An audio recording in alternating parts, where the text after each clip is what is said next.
Welcome to another episode of Cadence Fishing TV, and I'm fishing today with the legend that is Des Taylor.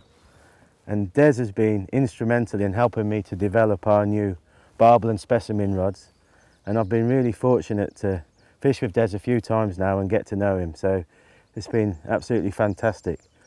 Des, tell us a bit about the venue today. Well, this is, to be honest, James, one of my favourite venues. It's run by the Rowley Angling Club and it's at Coalport, just below Iron Bridge. It's the top end of the Middle Severn, and to me it just typifies the Severn in this area where you've got shallows, depths, snags, deep water, shallow water. It's absolutely fantastic. It holds all the species you want. It's an angler's paradise. You know, if you're a river angler, you'll catch fish here. It's really marvellous. Well, Des, I've got to tell you, I agree with you. This is paradise. It feels fantastic. You know, we've had a long, hard winter, haven't we? And we haven't been able to get on the river for ages. And I'm so pleased to get out before the end of the season. Just to feel the sun and hear the birds. It's absolutely beautiful. Yeah, it really is a very special place. So, I was just, first of all, wanted to sort of think about why you selected this peg. You know, it's a long stretch, isn't it? It all looks fantastic. Every peg I've seen looks like it's going to hold fish. But what made you pick this peg today? Well, the reason, although this looks probably the most uninviting peg, you've got all trees, etc. down the river, then you've got this open stretch. But what there is actually, James, there's a real bad snag of some kind. It's a sunken tree or boulders or whatever, or a combination of both. And what happens is, if I fish above the snag, you tend to lose them. You tend to get the bites and they plough into the snag. So what I tend to do is I tend to fish the back of the snag, and you either get the fish that's in the snag or you got a chance of the fish that's below and pull them up. Yeah. There's always a chance of quite a lot of fish here. You know, under the trees, you can catch a few, then it dies. When you get the river right here and you don't get a -3 like we did this morning, it's quite possible to get 7 or 8 barbel averaging 7 or 8 pounds from here. It really is a fabulous peg, and it's very typical of, not always is the best peg what's on the bank. It's sometimes what's under the water that counts. Yeah, absolutely. That's a really good point. And you have got a lovely long swim, haven't you? I can imagine there's a great chance of drawing some barbel up from down below you as well. Well, when you put that bait in, James, you only need one little bit of boilie or one pellet to drift down to a shoal of barbel, and they go, hey, where's that come from? And then they just start tickling up and start wandering up to where they come from, and that's what we're trying to achieve today. Well, I was really interested in how you started off with your feeding.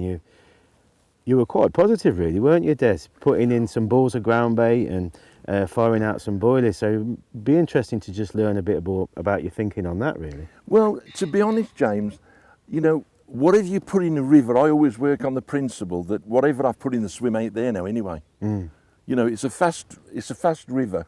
It's a very strong river, and whatever I've put in the swim's gone anyway. You know, it's drifting down, and mainly it's gone. You know, people tend to, and that's why I believe in little and often, or what I do, I've introduced bait initially, and now I'm just going to keep topping it up, because whatever I put in, if I'd have put 20 kilos in, there wouldn't be 20 kilos left after an hour. It's just all going through. It's just attracting. So I'm trying today just to get a bite. Yeah. Well, I think it's going to be a challenge. You referenced the cold frost this morning. At least it's a nice colour, isn't it? The river's finding down after another flood.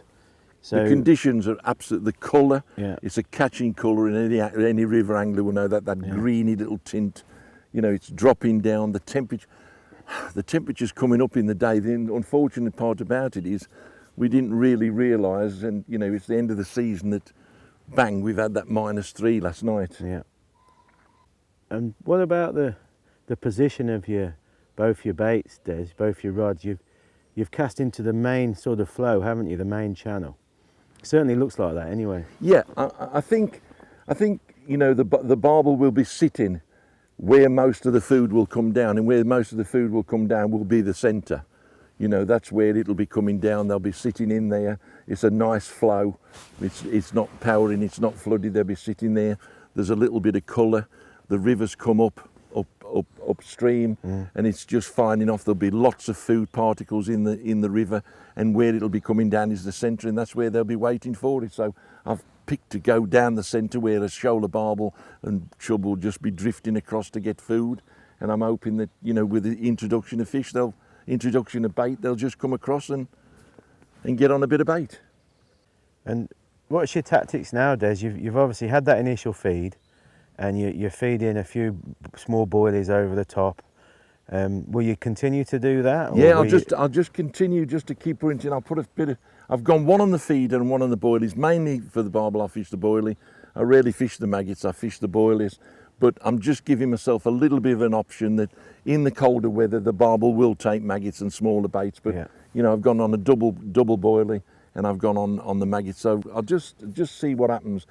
Initially, when I put the bait in, it's not the feed. It's actually the splashing in the, you know, the introduction. They know we're here. They know we're sitting here. Yeah. I've introduced it. They hear the splashing.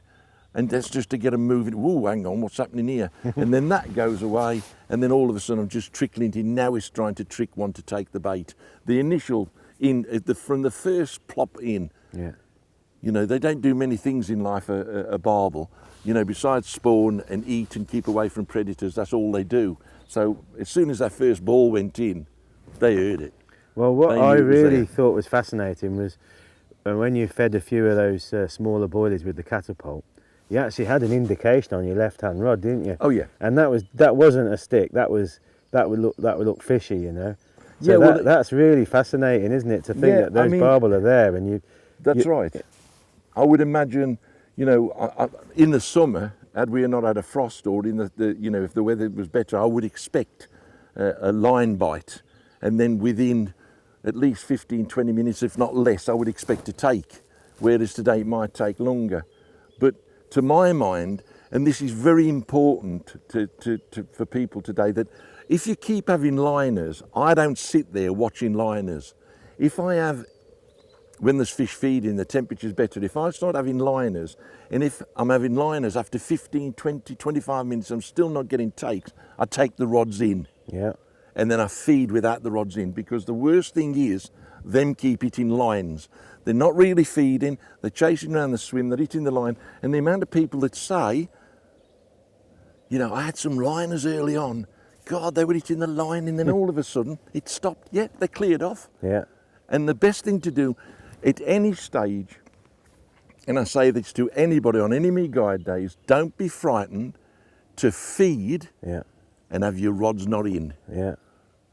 You know, if you could come here and feed and not put any rods in, they would be the most confident fish of all. The problem is, you know, we've got to try and catch them, so there's got to be an happy medium. Well, I think that's a great tip. I mean, yeah, it's hard to do that because you're itching to get your rods out, but I think that's a brilliant tip and a great one to actually think about if you are getting lots of line bites but not catching, just to reel in and just leave them alone for perhaps half an hour or something. It's like when fish are drifting, if you're having liners on this, that's on the up rod, that's brilliant. You're starting having liners, you're having fish on the up rod, then you have a rod fish on that one, a fish on that one, then you have a fish on this one, and liners on, they go in. Yeah. Sometimes it's best to bring the rods in and feed again and get them back up the swim, rather than, there's only one way it's going to go. If you're getting takes that way and they go in that way, they're only leaving the swim. Don't allow them to leave. Get your rods in. And people think you can only catch when the rod's in. Yes, you can. But if you take your rods in, you'll get them more confident, you'll catch more fish. Yeah. Very often, when I'm on a big bag of fish, I'll stop. You know, just as it slows down, it's just start to slow down. The catch isn't slowed down. Instead of attacking it, attack it, but without lines in, because those lines are the frightening things in the swim. I think it's brilliant, and I can relate to it a bit with my match fishing, because you know, often you'll be feeding another line. Exactly. So you're leaving one line alone, you're letting it build up confidence, and then you'll go on it, catch a few fish, and then leave it again. So it's interesting, isn't it, that between the two types of fishing? You're doing exactly the same. See, match anglers will say to me, I can't afford to do that. I say, well, I learnt that on the canals when I was a kid, when we fished the matches, that they used to fish down the track for, say, gudgeon in that, and just odd little casters over the far side, for the bonus roach. Yeah. So you'd leave that for an hour, you'd go over, have a look, oop, got a roach about half a pound, he's won the match. Yeah. And then he'd come down the centre. That's all I'm doing It's just, now. you're giving the fish confidence and getting them feeding. Exactly. I suppose a main difference for me is the fact that you're using 2 rods. And it's interesting that you've actually got 2 different sort of baits on each rod. Would you always do that? No, no. Generally, I will fish the boilie and I'll stick to the boilie 99% of the time. It's only because the frost that I've actually put a feeder, maggot feeder on. I've cast it in a few times. I'm not really. I'll step that up probably this afternoon when I think perhaps the water's gone up a little bit more, the sun's got higher. I'll probably feed a little bit, start to feed a bit more. But it's not my main attack. I'd like to be both rods on the boilie. If I catch one on the boilie, Yeah. I'll definitely put both on the boilie. Yeah. Because I don't want to catch chub. I really don't want to catch chub at this point, and I don't want to catch roach or perch or whatever. You know, there's an old saying of mine, and people who've been on guide days will tell you, I've got a theory between the rabbits and the deer.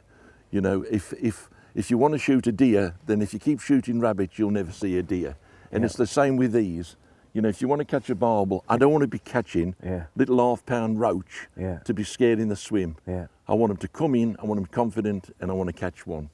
Well, that's the difference. I think that's where I can learn from you as a specimen angler. But I've got to tell you, I'm twitching to go and fish myself. Well, you've got a good peg up there. You want to go and catch some chub, don't you? So what I think we'll do is we'll perhaps I'll go and have a fish for an hour. I might try and see if I can catch a chub or 2, and then I think I'll come back and we'll talk about the rigs you're using. You're thinking about rigs, and we'll talk about the bait that you're using in a bit more detail. All right, Des? Yeah, no problem at all. Well, good luck. Go and catch a few. Give us a shout if you get one. All right? I will. Cheers. You watch how you go.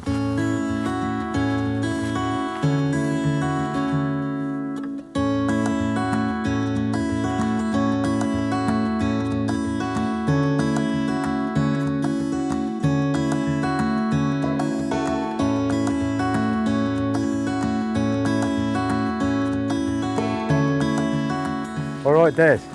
How's it going? Slow, mate. I've had one little line in when I put a bit of bait in, so there's I think there's barbel live here, mate, so there's always a chance of a pull over straight away.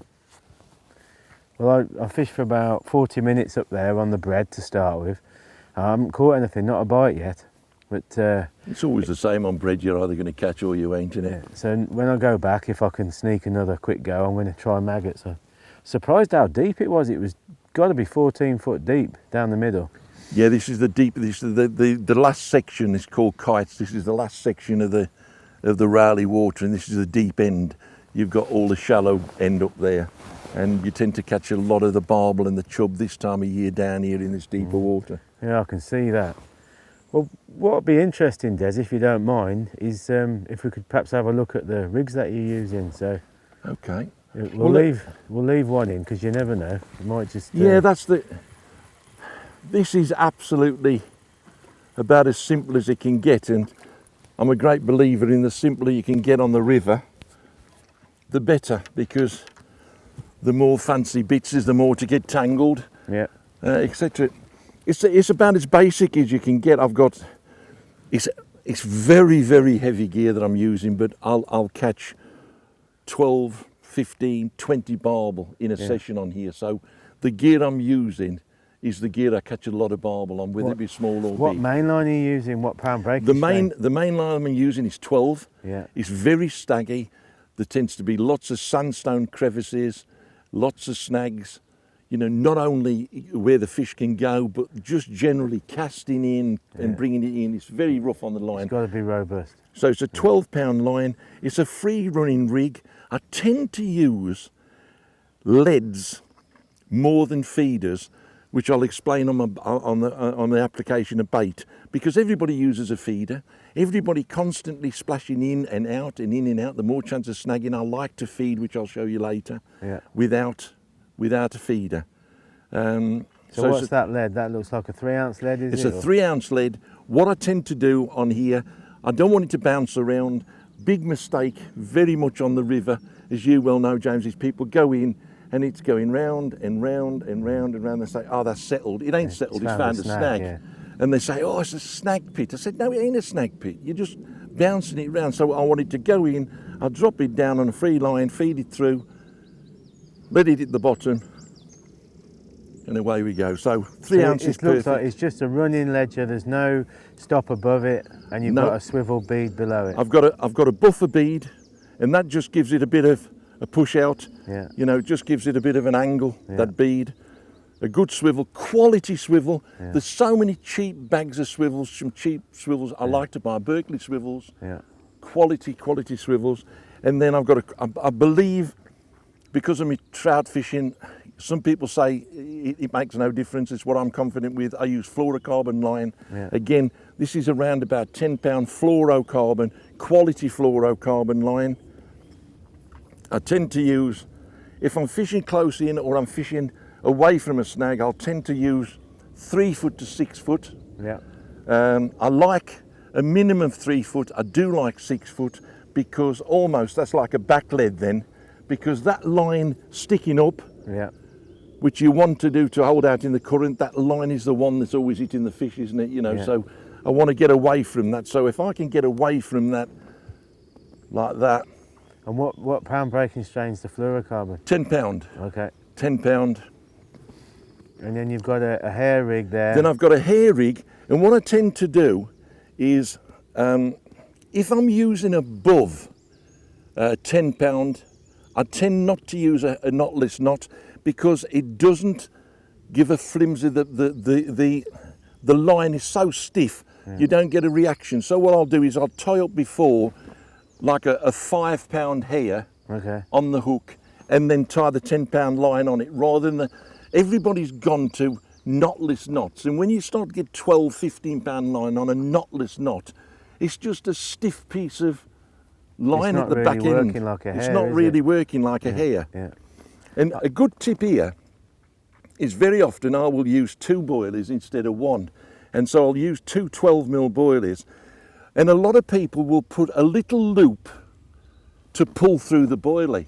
Well, if you put a little loop and you pull through, you're pulling the knot through the boilie. Yeah. So what I tend to do is I make a big loop All right, got you.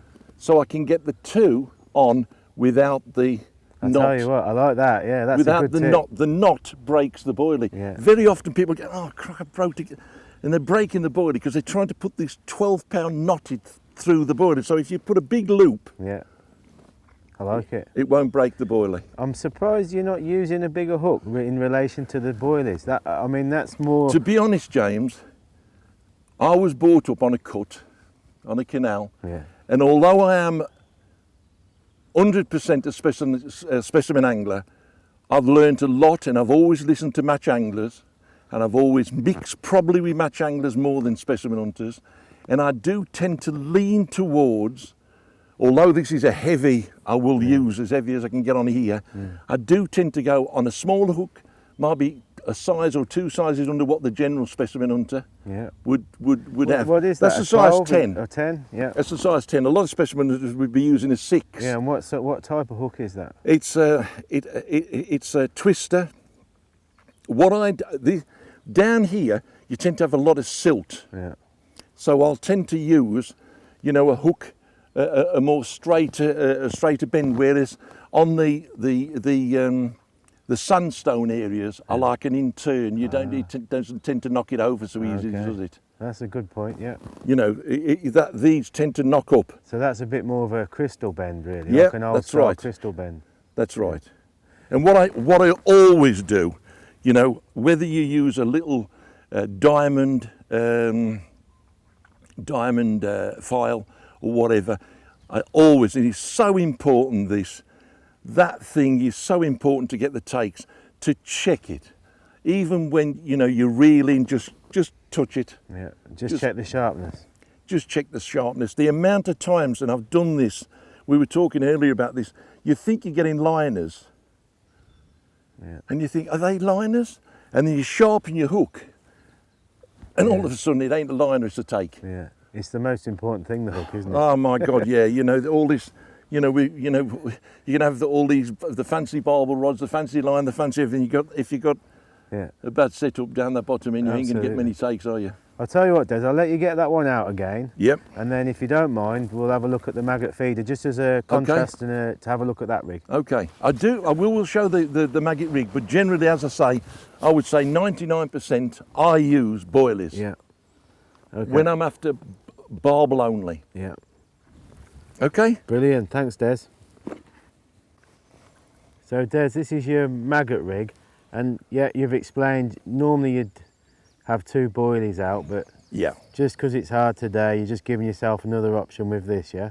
Yeah, I mean, it's about as basic as you get. What I've got here is I've got the same rig, so I can put the lead on. Yeah. It's exactly the same rig, Yeah. exactly the same line. I've put a feeder on, a low profile feeder on. Yeah. You know, Drennan usually make, I think that's a cheaper version. That's about 2.5 ounces, something like that. Yeah. The same setup, all I need to do is change a lead, and then I've got the same hook length. I've got a size 12 Yeah. hook on, and 3 or 4 maggots. well, the maggots are gone. Yeah, 3 or 4 maggots, and that's about as simple as it gets. I don't hair rig them or anything. I have used hair rig maggots for the barbel. What I'll tend to do is fish a loop round and put them and glue them on, so Right. they're not hanging down. They're like on a loop. Yeah. But obviously, when the river's fishing better, the maggot you'd be getting pestered by other fish, wouldn't you? You'd be getting bust maggots. The last thing, what I like to do is, you've seen it yourself, James, when you can fish for tench, you're catching. What match anglers tend to say is, and we differ about this, is you say, I fed the small fish off. I don't think you feed the small fish off. I think the big fish clear them off. Yeah. Because many's the time you can catch perch, then all of a sudden you catch a dozen tench on the trot. Yeah. Then you start catching perch again. Have the perch become hungry again? No, they haven't. The tench have moved off and let the perch have it again. Yeah. And I tend to think that's what happens. And on the maggot, what I'm always afraid to do, and I imagine is happening, if I'm fishing 2 barbel rods, and a match angler always tends to want the bite, he's thinking, I want a bite. Yeah. So, and I don't blame him, because in the match, he can't sit there like a Charlie all match and say, well, I waited for a bite all day. And what tends to happen is, if I put a couple of maggots on and I chuck in, whereas people hook and catch a 4-ounce roach, and people go, oh, well, I saved a blank. I imagine that there's a barbel down there, 11, 12 pound, thinking, shall I? Yeah. Shan't I? Then all of a sudden this thing comes in, and this thing gets, whoa, hang on. Whereas if I'd have waited, Yeah. he might have just come up and made the mistake. Yeah. And it's a bit like when I say, it's a bit of a cruel scenario, but if you're shooting rabbits on the way up to shooting a deer, you'd never see the deer, would you?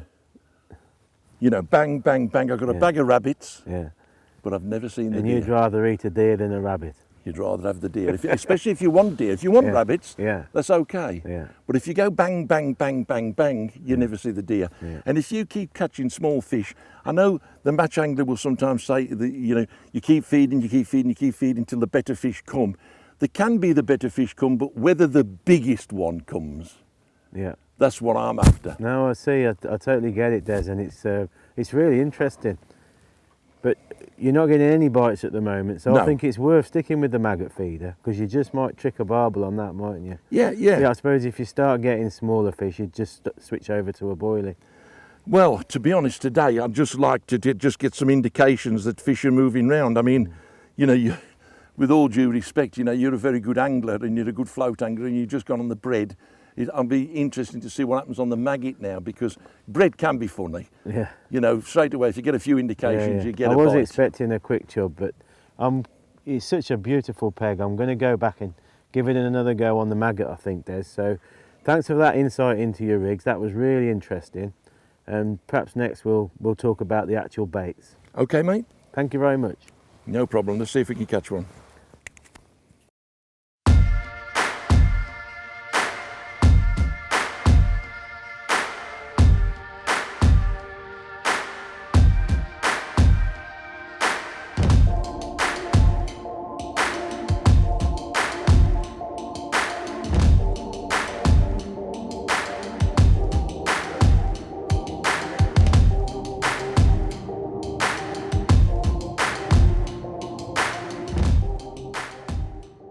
Well, Des, it's a bit tough.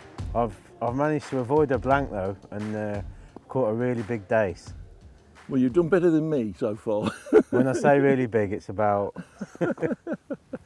about half an ounce. But no, it is fishing hard. I mean, we kind of predicted that, didn't we? But thought it'd be a good idea to talk about the baits that you typically use when you're barbel fishing.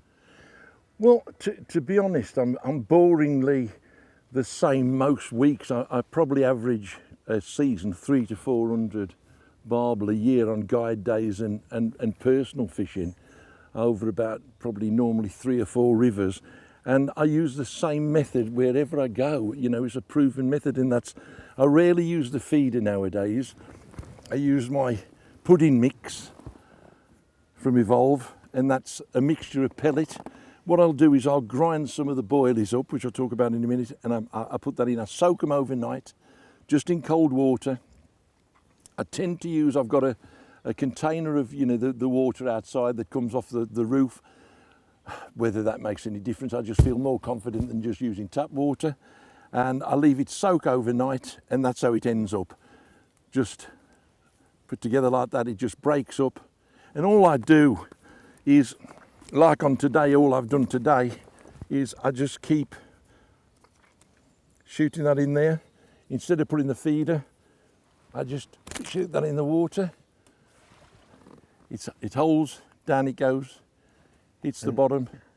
And that's going to break up nicely. It's going to break up, and the way it goes through. With all the different particles and the different oils. That's right. And flavours. There's different sizes, so it's going different. You know, there's larger pellets, there's small pellets, there's whatever, there's krill in there, there's oyster shell to give it weight. And that's what I do. I do that summer and winter. Obviously, in these conditions, I just feed very little, not so often. And I don't like casting a feeder into clear, cold water. I just do that, and that's about it. And then the boilers I use, you know, I'm sponsored by Nash, so obviously I use Nash, but I wouldn't use them, you know, unless they catch. And this is they absolutely adore this, and Chubb do. That's the Scope Exquisite.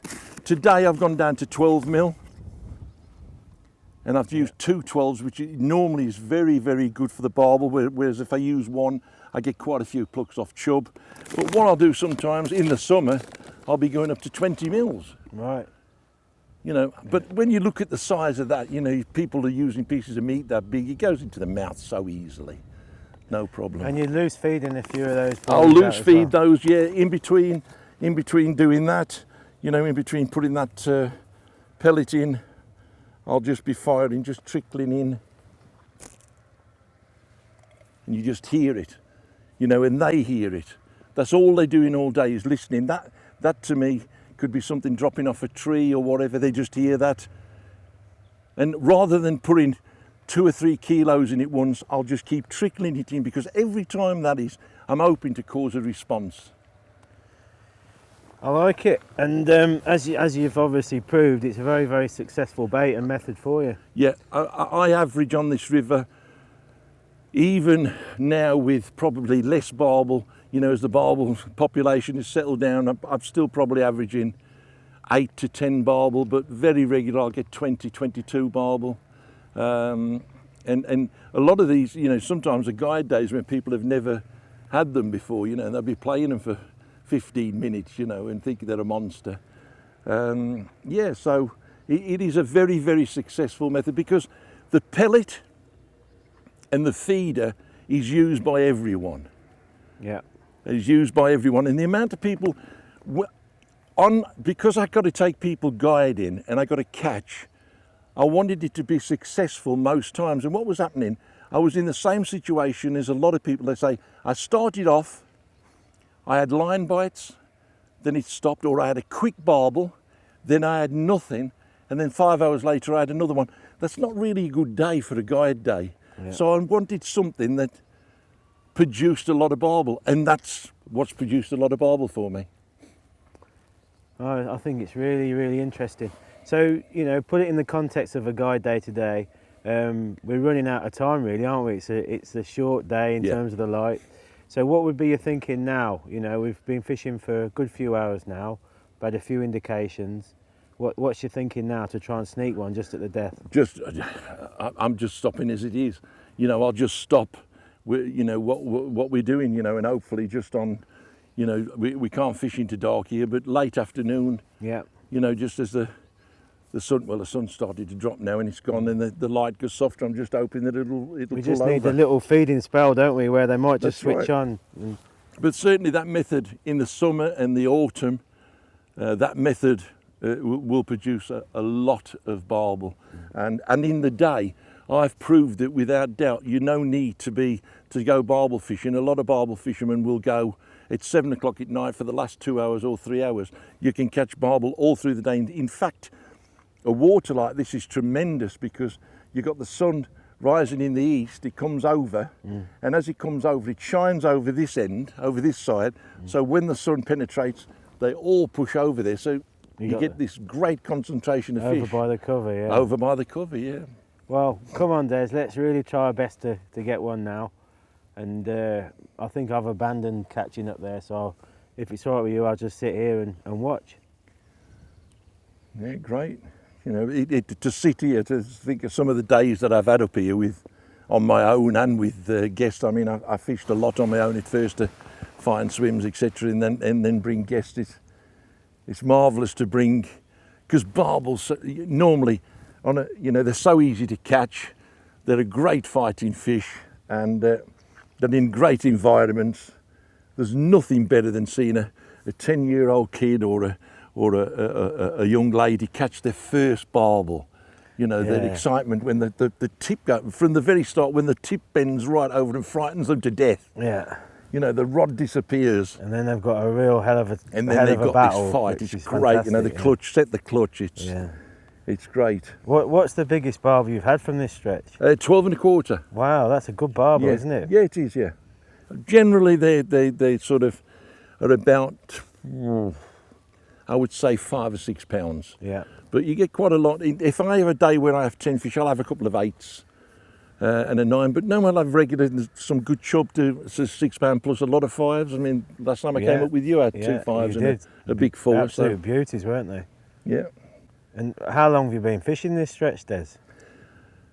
7 years now. I've been coming up 7 years. The club asked me to help them. I come from the club, the Rowley Club. I actually come from Rowley Regis originally. And they, years ago, it was dead man's boots. Nobody could get in the club. It really was that hard to get in the club. And it's back again now to that. You know, there's a waiting list. But I was asked to help, and I said if I could bring people on for guiding, I would help. And, you know, with the advertising in Angling Times and Facebook, etc., they've, you know, it's been great. It's been great for me, and it's been great for the club. Well, I mentioned at the start of the video that Des was really instrumental in helping me develop the barbel and specimen rods. We've got 5 rods in the range. We've got 3 specimen rods, which are twin tip rods, from £1 up to £1.5 test curve, and then we've got the barbel rods in 1.75 and a £2, and it's the 175s that you're using today, isn't it, Des? Yeah, that's right. Yeah. So we spent a lot of time developing these and testing these, and I've got to thank you for that, Des, because you know, it's been absolutely fantastic. And although the rods have only been out for a short time, they've proved to be very popular. And I think that's a great way of working. You know, this type of fishing isn't my forte, and to have your input has been, you know, invaluable. So it's good. It's been good working with a company that hasn't bought them out within a couple of months. It's been a fair time, really. It took probably 8 months longer, didn't it, for us to Yeah. get them out, because we had a few different versions and we changed things, and we wanted but that's to make good. sure. I mean, I really am so happy that there is good a barbel rod, the best barbel rod I've used, and I've used various ones over the years, and these 2 rods at this moment in time are the best I've used. They really are delightful. Well, I've thanked you before, but thanks again for your help on that. And all of the details on the specs of the rods are available to see on our website. And we've also shot a product video a few months ago, and that's available on our YouTube channel.